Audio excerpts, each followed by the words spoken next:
And we're back now here in Cleveland. It's the Browns with a deficit. They're trailing, but with the football here to start the fourth.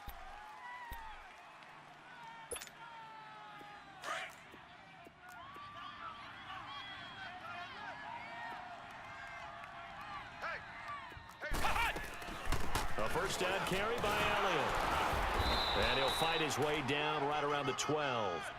Just a yard on the first down carry, so it's 2nd and 9. Defenses always talk about earning the right to rush the passer on 3rd down. And you know what offenses want? Win first down so they can set things up for themselves better. And that wasn't helpful there. Not a big impact on first down.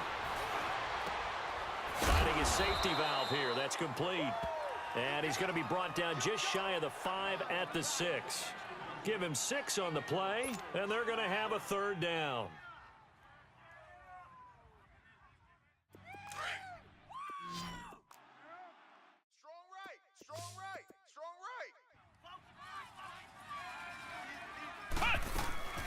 They'll try and run for it with Elliott. And he goes backwards on this one, losing yardage to the 7. A loss of a yard, and it brings up 4th.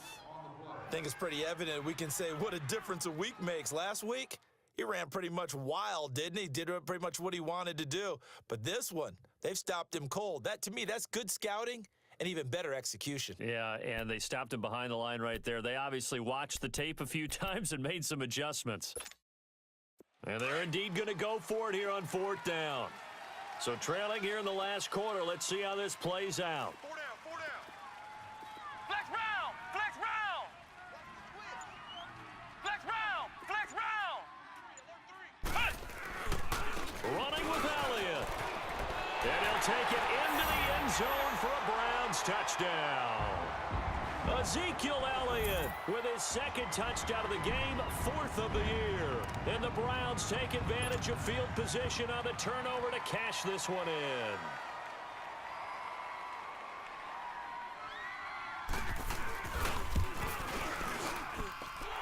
Extra point splits the uprights. And now things get a bit more interesting here in this 4th quarter. So just a 3-point game now as they send this one away. That's fielded in the end zone. And he'll wind up about 4 yards shy of where he would have been if he had taken a knee, as they'll start at the 21-yard line. Cincinnati now ready to take the field. They're holding on right now to that slim advantage in a 1-score game, and you hear a lot about 2-minute offense and 4-minute offense. Obviously, the 4-minute offense applies here. How do they run that effectively? Yeah, really what the 4-minute offense is you're just trying to grind the clock. So you want consistent gains, steady gains. Doesn't have to be big plays, but it has to be plays that gets first downs and keeps the ball away from your opponent. But certainly throwing the ball is in the mix here. It certainly is. Just make sure that you're careful with it. And again, get those first downs, keep possession of the football. 7 yards on the pickup there, and it'll leave them with a 2nd and 3.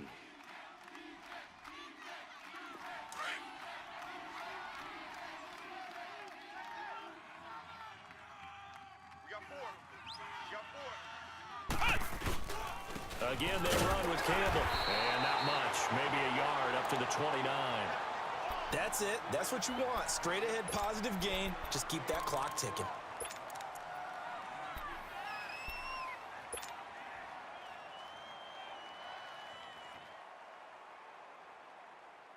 This is 3rd and 2. Maybe the biggest play in this football game.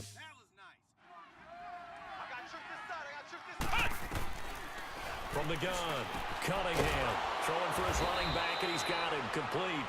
And he gets it to the 32, good enough for a first down.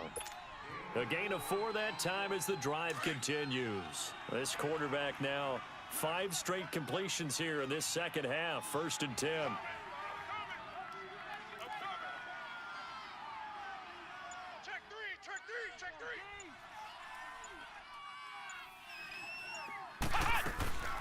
They'll run it now out of the gun. And getting this just shy of midfield, they'll spot it at the 49. A Bengal first down on the 16-yard pickup there. Brandon, sometimes it just comes down to the power of suggestion because I know exactly what they said all week long. We're coming off the open week. We'll have the fresher legs in the fourth quarter, and they will wilt when we get to that point. And right now, it appears that they're thinking that exact thing. Yeah, offensively, they had the bye last week. Defensively, did not. Is that really a big factor? Is that more talk during the week? I think the more that you talk about it, the more that you emphasize it, the more sometimes it comes true for your team.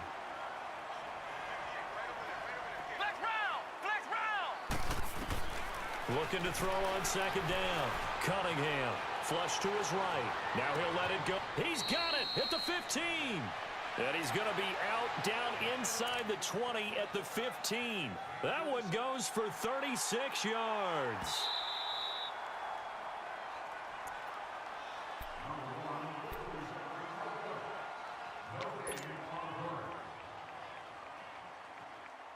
Not totally home free yet, but it's looking good as they come up 1st and 10.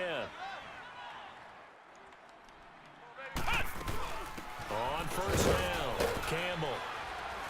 And effective running here. He'll take it down inside the 10. It's a 7-yard carry to set them up with a 2nd and 3. But they picked up a little bit of yardage there, and now, in this situation, should be in no hurry to run a play really fast. Let the clock wind down. Let's go! What? 90! That one looks like he'll throw here. And this is caught. And that could seal it. It's a touchdown. Well, it'd be real easy to say that they are firmly in control right now, but I'm looking at your face and I'm thinking I've got to be careful with that. Well, it's a 2-score game. You're inside at 2 minutes. I think you can breathe relatively easily now. Yeah, you can, but still, you got to stay vigilant. Can't give up anything cheap and easy. That could put you in some jeopardy. Janikowski on for the extra point.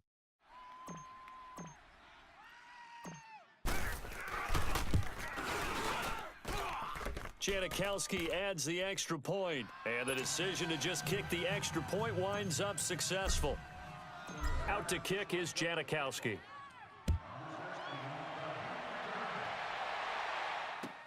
This will be fielded on the back line of the end zone. And now running right through it. And a penalty marker's down on the field. And they might be backing up a bit here to start the drive. Yeah, this is going to put them back with not great field position. So they really got zero benefit at all, right? Sometimes you can absorb a penalty when you get a big return. Then the penalty brings it back, but you still have great field position. As you pointed out, not in this case.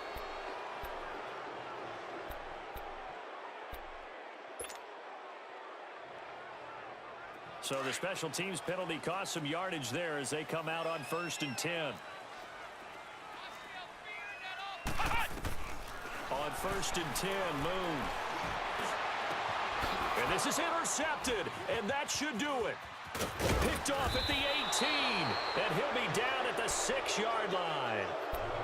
Both defenses have had their struggles, but they've been good enough to get them this lead, and another nice play there to help preserve the lead. It's been a game of punch-counter-punch, hasn't it? All throughout.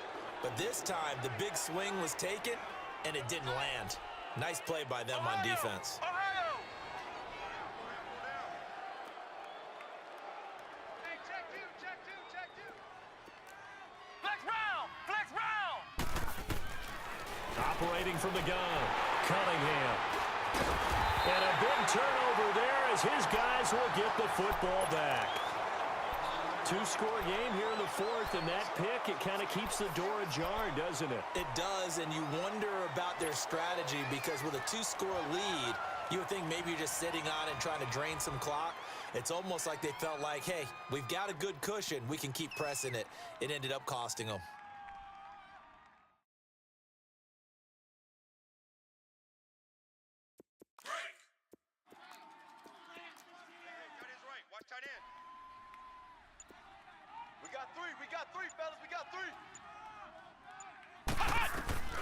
They go back to the air here after the INT on the last drive.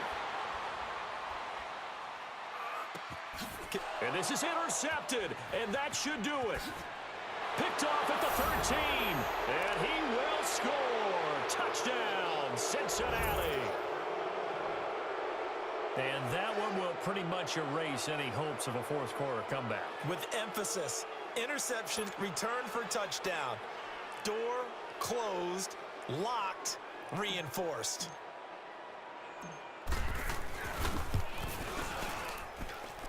Janikowski good with the extra point, and the decision to just kick the extra point winds up successful.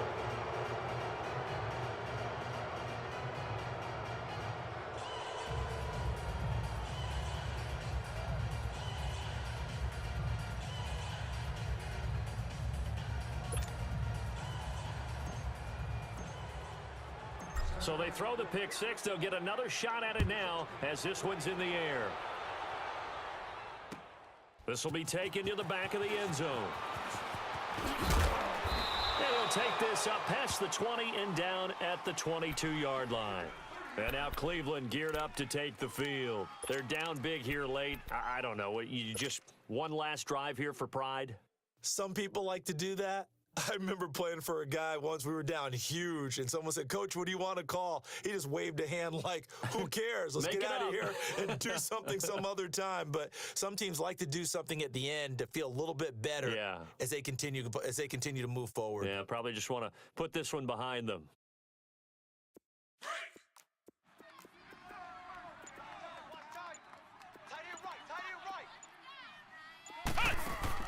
Throwing after the interception. Moon steps away to his left. He's going to let it fly. So they took a shot on first down but couldn't connect. This defense was definitely alert to the possibility of the deep ball, and they were more than ready for it. They've got the lead, fourth quarter. Maybe can expect more passes like that downfield. Throwing again. Moon. Now a desperation throw. It got his man complete. And that one results in 35 yards. Clock management definitely critical here if they want to get back in this game. Absolutely agreed. They have to up the tempo in this case, down a couple of scores, want to make sure they have a chance to win this ball game. So the big play gets him across midfield now for 1st and 10. Throwing on first down. Moon. Looking left side, and he's got a man. That's Evans. And he gets this inside the 35-yard line. They get 10 more there, and I believe that'll be enough for another first down. It will. On 1st and 10, Moon. Dancing to his left. This will be caught inside the 10. And he's brought down, but not before he reaches the 8-yard line. A really nice gain of 25 yards. From the gun, Moon. And this is incomplete with a clock showing just 3 seconds left. It's always a battle. Who's going to win on first down, the offense or the defense? Let's face it, if you've got the ball, 4 yards or more on first down is what you're aiming for. They tried to throw for it there. Nice effort to knock that one away and bring up second down. Nothing on first down, so the ball remains at the 8-yard line, 2nd and goal. One final shot. They'll look to throw. And this is going to be caught. So it affects the final score, not the outcome, but it is a late touchdown here on the game's final play. Doesn't affect the outcome, but, hey, nice job there to put it in the end zone for the final play. Could it affect other things? Sometimes these types of scores are ones that we don't consider big at the time. Then later on we find out maybe that was a tiebreaker. Yeah. Or, of course, in the fantasy football world, these points mean a lot. A lot there. Charles, we saw a lot of points go up in this one. Certainly defensively, stuff that they can look at on film, don't you think? No doubt about it. And they've got to go back and check where the errors are, how they're going to fix them, and continue to get better at what they do. But they also need a little adjustment with their confidence. To give up that many points, even if you win a game, that can hurt you. So for Cincinnati, they're setting themselves up as a major contender as they move to 8-1 now on the year. And they'll get another road test next week as they head to Arizona to take on the Cardinals. Meanwhile, for Cleveland, they'll lose an important one here as that drops them to 5-4 on the season. And they will get a home date next week as they will take on the Buffalo Bills. And for Charles Davis and our entire crew here at EA Sports, I'm Brandon Gaudin saying so long, everybody.